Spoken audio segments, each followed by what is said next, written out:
Hey, today I'm talking about 3 pretty great Jake Gyllenhaal films, all personally recommended to me by my coworkers. And the names of those 3 films are October Sky, Jarhead, and Prisoners.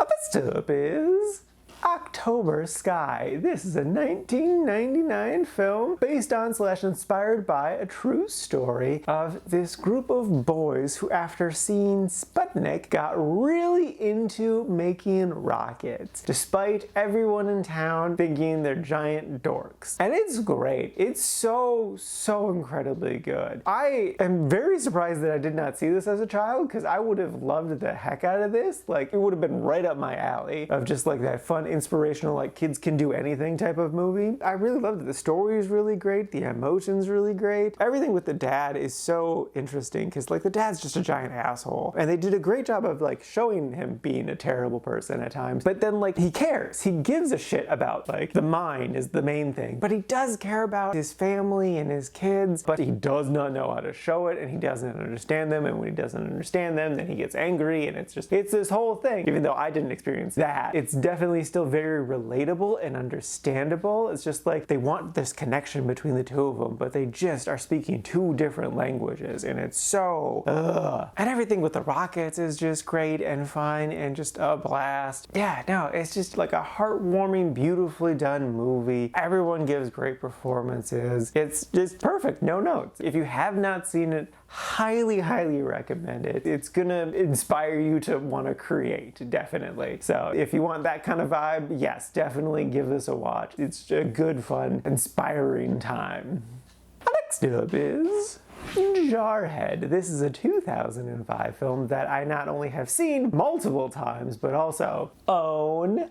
Look at that. And I kind of went into this one a bit more cautiously, just because I wasn't sure what type of a war film this is gonna be. I remembered liking it a lot as a teenager, and I could definitely see what teenager Charlie really enjoyed about it, because at times this becomes like an action comedy, which is kind of bonkers, but it works, strangely enough, for this like war drama about soldiers slowly losing their mind from boredom. But I was kind of surprised with how much I enjoyed it. I think they did a really good job of showing the breaking points of these men as they're going through a different kind of hellish experience, because it's not the hellish experience of Nam, where it was just like, you know, soaking wet feet all the time, humping through the jungle, never knowing when an enemy's gonna pop up out of what corner and who's gonna betray them. Instead, it's just about like mind-numbing boredness and overwhelming heat and just like constant fear of loved ones betraying them back home and all that sort of stuff. And then also, like, will we ever be able to do the thing we've trained countless hours to do? Like, you've turned me into this machine that does this very one specific thing. I now want to do that very one specific thing. Let me do this one specific thing. And then there's a struggle there.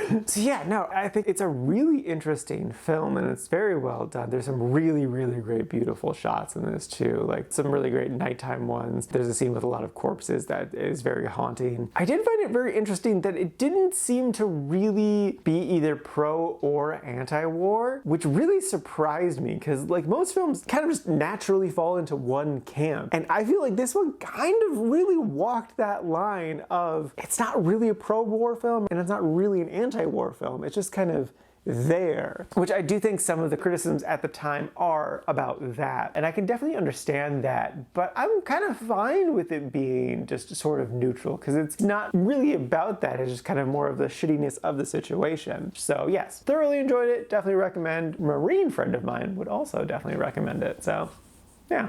And lastly is Prisoners. This is a 2013 film, also starring Hugh Jackman and a bunch of other actors that you know. It's by Denis Villeneuve. The basic premise is some children get kidnapped, and it's about a cop investigating the kidnapping and then a father taking things into his own hands. Now, it's definitely like a psychological thriller mystery thing, and I think the mystery is really good. I think it's very interesting. There's definitely things, you know, you could see coming, and it was like waiting for characters characters to figure stuff out that got a little frustrating at times, but it was fine overall. I didn't mind that so much. I think especially Jake gave a great performance, but everyone was solid overall. Paul Dano is also in this, and he's just terrific in his role. I definitely enjoyed myself, but I have one major complaint, but then one minor complaint that definitely brought it down a bit. The minor one is more to do with the makeup, that I don't feel like the makeup artist did a good job showing the physical toll of what's happening, like especially for Hugh Jackman's character, because he doesn't really sleep, he drinks a lot, he does this really heinous thing that I'll get into in a second. It's a spoiler, so I'm waiting to talk about it, and also just being stressed out in general, and all of those things would take such a physical toll. Like, he would shed weight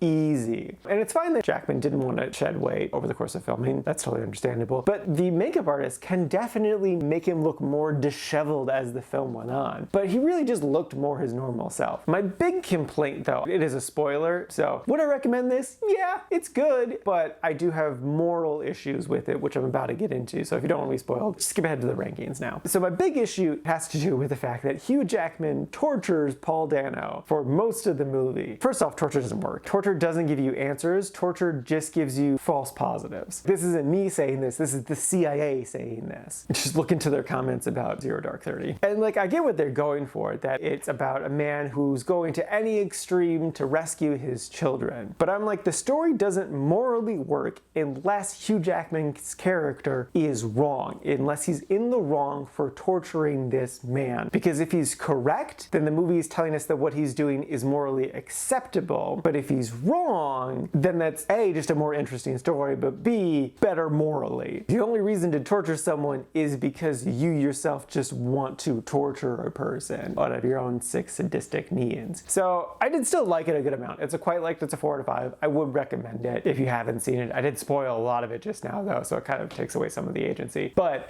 you could still enjoy it even if you haven't seen it and you did watch everything I just said. It is good. I just have some moral issues with the messaging of the film. Alrighty, now for today's rankings. First up, we got October Sky, sitting number 5 in the Really Like section. And then after that is Jarhead, sitting number 8, also in the Really Like section. And then bringing up the rear is Prisoner, sitting number 18 in the Quite Like section. This is out of a total of 30 old movies so far this year.